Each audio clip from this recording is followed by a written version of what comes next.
attorney, mayor, city councilman, state senator. There are a lot of names that you're known by in this community, and I have the privilege of calling you Daddy. It's really my pleasure and my honor to just have these few minutes to talk with you about equity and what that means in our community and really nationwide. Your whole life has been dedicated to social justice causes as an attorney, as a member of the political party that you're involved in, as a jurist, and as a community service worker.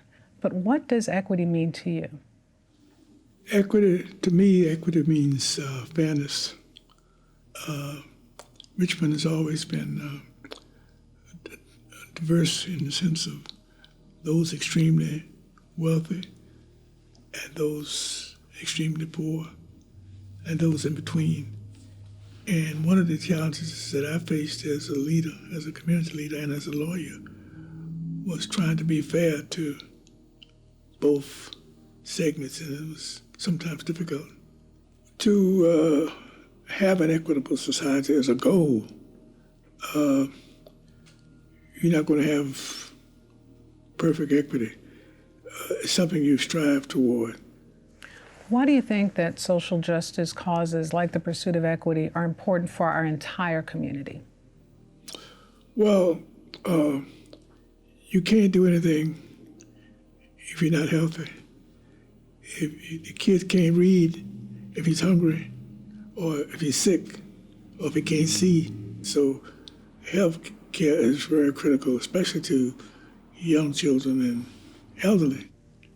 And in your struggle and your work to achieve this equity, I think you probably saw many people, both black and white, who were able to see to the future and understand the importance of equity and inclusion, making our whole community stronger. Can you think of an anecdote of? Yeah, well, I think the higher education community was a good example. In particular, higher education, it turned out to be a big plus for the Richmond area and the Richmond community and the state.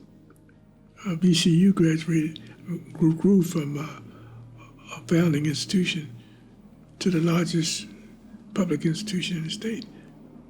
And University of Virginia and those institutions sort of led the way in providing inclusivity. Which ultimately has made them as successful as they are today. It made the state successful. We've reflected back a little bit on your career, both as a jurist and as a political leader, and how all of those factors can come together to help promote an inclusive community. What are some of the changes now in our current healthcare system that you think are factors that are promoting more inclusivity and equity? That's a good question.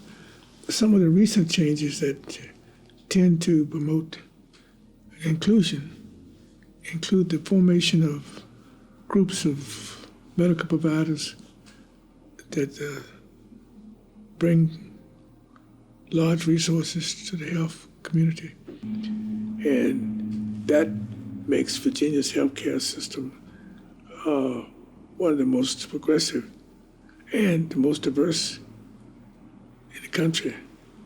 So I think that's positive.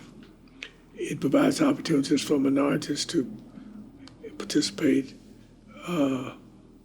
and as the community grows, we need all the institutions. We need them, and they are beginning to work together.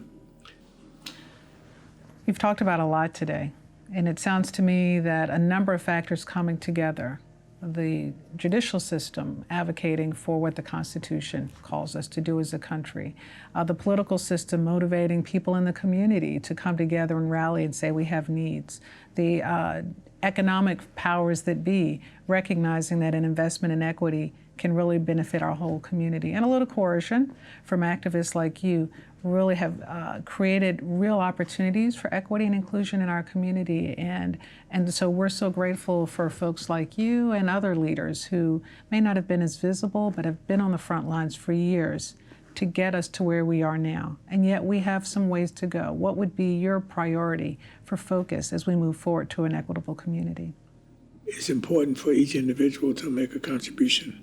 The person who has a cure for cancer or has a cure for any disease could be stuck in a housing project, unable to get a good education.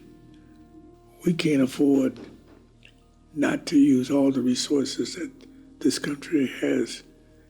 And diversity helps us, and equity helps us discover the true genius that we have in this country.